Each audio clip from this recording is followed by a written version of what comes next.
Hello ladies and gentlemen, and welcome back to the channel for another Fallout 76 news episode. So let's crack on with it. So jumping right into this is another Inside the Vault, and this actually came out 4 days ago. I've just been quite busy within those 4 days, so we're doing it today. And I did actually want to show some of these changes, not show them, but give them a go on the test server. But for the last 3 weeks, I've not actually been able to update my test server. I don't know why. I don't know what's going on, but it just doesn't do anything when I click update and install. So this is here we are. It is what it is, I suppose. But Inside the Vault camp and combat public test server update, and then we got some miscellaneous combat changes. They fixed an issue where the Gamma Gun Deep Dish mod projectile didn't deal radiation damage, addressed some inconsistency with low pipe syringe mod changes the weapon's range, increased speed of plasma caster projectile by 30%. Interesting. Increased speed of the alien disintegrator high-powered receiver projectile by 100%. Re-implemented fix for crossbow prime receiver range.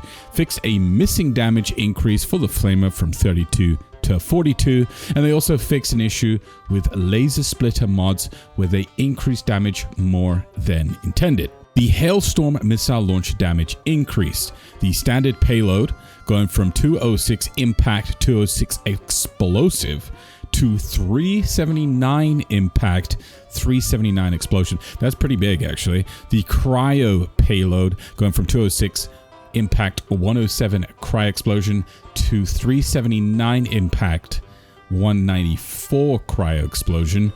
The napalm payload going from 206 107 to 25 fire damage per second for 7 seconds. Then you get the 379 impact on top of that, as well as 194 fire explosion damage.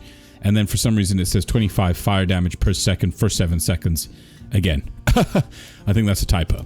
Plasma payload. We got 206 impact and 178 energy explosion to 379 impact and 330 energy explosion. Pretty interesting stuff what they're doing with the Hailstorm. We got weapon mod range updates. All weapons have increased base range, see below. The end results of this change is that there's slightly less contrast between stub, short, medium, long, and sniper barrels. In particular, this helps short, especially stub barrels, more easily compete with long barrels. Not all range/barrel mods follow the stub, short, medium, long sniper naming convention, but most mods which adjust weapons range will be adjusted similarly. So medium barrel range has gone from plus 35% down to plus 25%.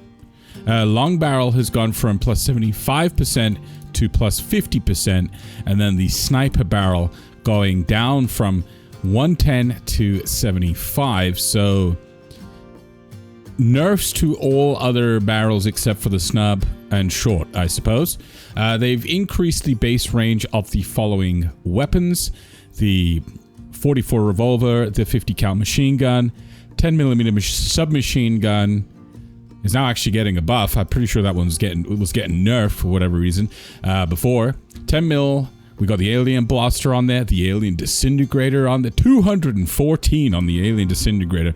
Mind you, that's not with the automatic receiver. I believe that is with the just a normal pew pew semi-automatic receiver, and so you're going to get less if you do automatic on that weapon system. Continuing here, we also have the assault rifle.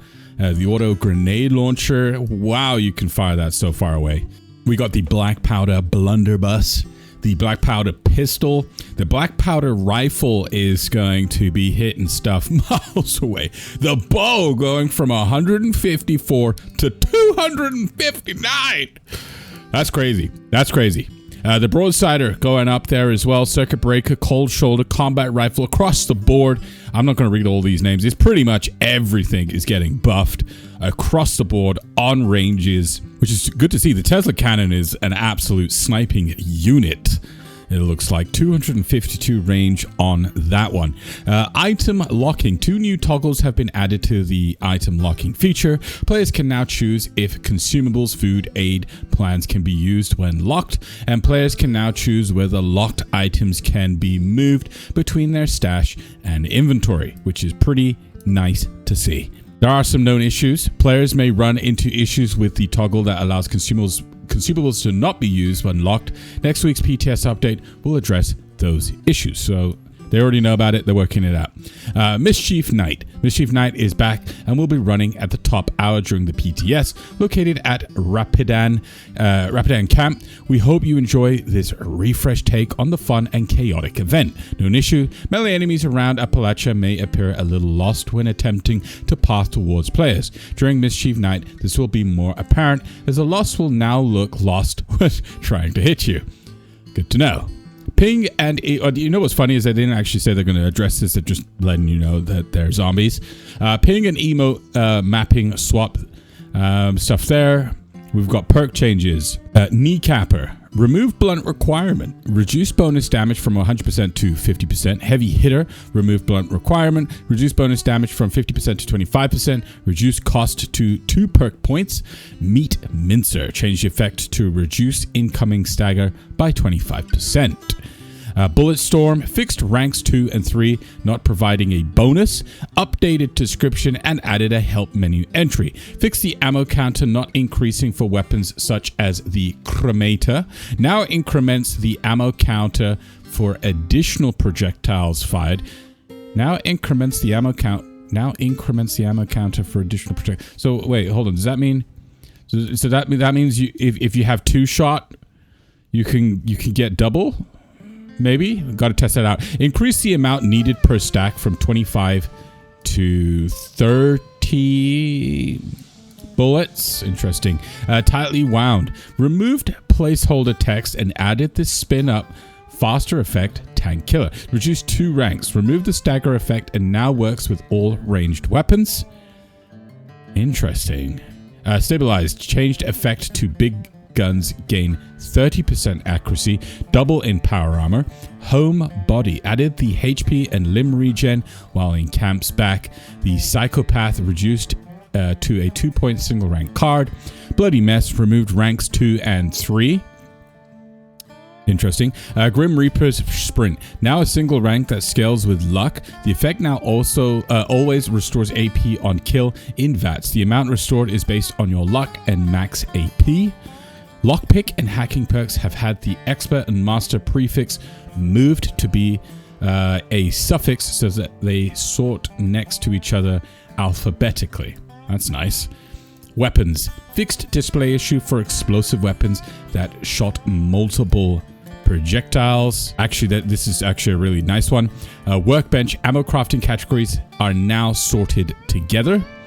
Very good. We've got general fixes. Workshop organization, and some other tidbits here and there. I'm not going to go through all of this stuff. But some pretty interesting stuff, mainly to do with ranges. I was actually hoping to see some damage increase for certain weapon types, but maybe we'll see. I need to get on the test server. I really want to go and test out the bow and stuff. I wish my test server would work. But yeah, there's some interesting stuff. I'm glad that they're having a look. Range was definitely a thing, an issue where they really kind of messed it up and screwed a lot of people over, and it also forced people to use sniper and long barrels across the board because ranges sucked. But in increasing the ranges across the board and then reducing the overall benefits of the barrels, it'll also give people the maybe the potential of using a stub and short, depending on the weapon. I don't know. We'll see. But either way, some interesting stuff here. And that's going to conclude this video. There's definitely some interesting things. I really want to try out that bow. That thing is going to be an absolute sniping unit, and various other things that I really want to test out. I'm going to try and get my PTS working this week so we can do some tests. I'm going to do one on the bow, crossbow, and the compound bow. We could do that all in one vid. I don't want to separate that. And then we'll also see how bad heavy weapons really are. But with that all out the way, cheers all for joining me. Thanks all for watching, and I'm going to catch you all on the next one.